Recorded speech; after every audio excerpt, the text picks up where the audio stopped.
তো viewers, first ব্যাচের বাচ্চাগুলো নেমে আসছে। এখন বাচ্চাগুলোকে বন্ধ করে দিব। প্রচুর রোদ, আর টিনের ছাদে ওই দেখেন আমার গায়ে কীভাবে রোদ আসতেছে। তো এই রোদ্রে কবুতর বেশিক্ষণ ছেড়ে রাখা যাবে না। কবুতরগুলো উড়ে নামছে, 10 মিনিট একটা রেস্ট দিলাম। রেস্ট দেওয়ার পর এই যে দেখেন কবুতরগুলো এতক্ষণ হাঁপাচ্ছিল, এখন দেখেন মাশাল্লাহ সবগুলাই হাঁপানি কমে গেছে।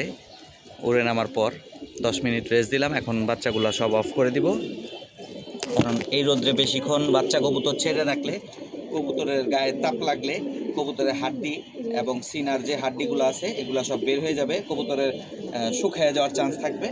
তো রোদ্রে যত কম বাচ্চা কবুতর ছেড়ে রাখবেন আপনাদের সবার জন্য ভালো হবে এটা, কারণ আপনারা নিজেরাও রোদে থেকে বেঁচে যাবেন এবং কবুতরের বাচ্চাগুলো তাপ লাগা থেকে বাঁচবে। আর এই একবার যদি কবুতরের বাচ্চার গায়ে তাপ লাগে সেই বাচ্চা অসুস্থ হবে খুব দ্রুত। এই জিনিসটা সবসময় মাথায় রাখবেন। নতুনদের উদ্দেশ্যে বলতেছি আমি আবার, হ্যাঁ, কবুতর বেশিক্ষণ রোদ্রের মধ্যে ছেড়ে রাখা যাবে না। আপনারা অনেকেই ভাবে যে হয়তো যতক্ষণ কবুতর ছাদে ছেড়ে রাখবো ততক্ষণ কবুতর ছাদ চিনবে না, বিষয়টা এমন না।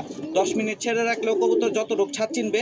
আপনি যদি সারাদিনও কবুতর ছেড়ে রাখেন, আপনার কবুতর যদি ব্লাড লাইন ভালো হয়ে থাকে তাহলে কবুতর ওই 10 মিনিটে আপনার ছাদ চিনবে। তো সারাদিন কবুতর ছেড়ে রাখার চাইতে উত্তম হচ্ছে যে কবুতর 10-15 মিনিট কবুতর ছাদে হাঁটানোর পর কবুতরগুলো সাথে সাথে লক করে দেবে। এতে হবে কি, ওর ঘরের প্রতি টান বাড়বে এবং কবুতর তাড়াতাড়ি লক হওয়ার সম্ভাবনাও একদম 99% থাকবে। হ্যাঁ, তো অনেকের কবুতরই দেখি যে ছেড়ে রাখার পর ধাপড়িতে খাবার দেয়, ঢুকানোর চেষ্টা করে, ওই দৌড়াদৌড়ি করে, এই একবার ওই ছাদে যায় একবার ওই ছাদে যায়, অথবা ধাপড়িতে ঢুকতে চায় না। এই জিনিসটা আর হবে না। কবুতর 10 মিনিট হাঁটাবেন, 10 মিনিট হাঁটানোর পর ধাপড়িতে ভরে দিবেন।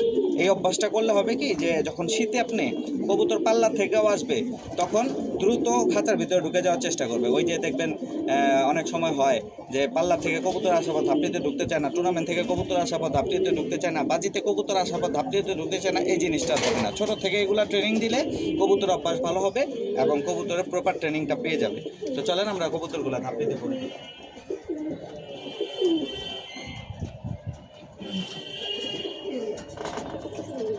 এই যে আমি এই লঙ্কাটার সাহায্যে কবুতরগুলো সব ধাপড়িতে ভরে দিব। দেখেন কতটুকু কম সময়ের মধ্যে আমি ধাপড়িতে কবুতরগুলো ভরি।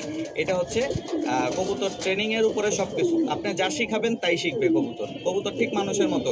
আপনি মানুষের একটা ছোট থেকে আপনার বাচ্চাকে যা শিখাবেন আপনার বাচ্চা বড় হয়ে সেটাই করবে, এবং কবুতরের ক্ষেত্রেও সেম। আপনি যা শিখাবেন বড় হয়ে সে সেটাই করবে।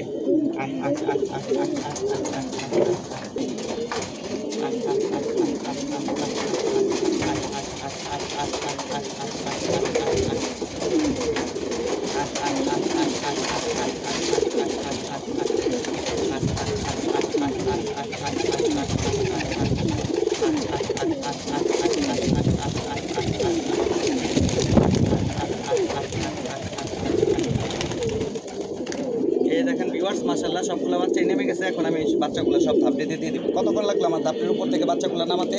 এই দেখেন সুন্দরভাবে এখন সব একটা একটা করে ধাপড়িতে চলে যাবে। এই দেখেন সব সুন্দরভাবে একটা একটা করে ধাপড়িতে চলে যাবে। এখন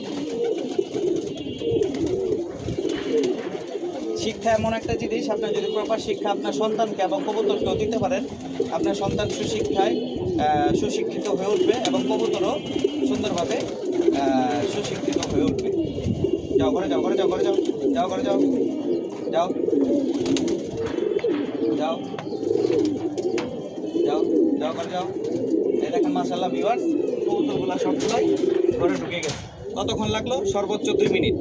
2 মিনিটও লাগে নাই। 2 মিনিটের কম সময়তেই ঘরবন্দি করছি বাচ্চাগুলো।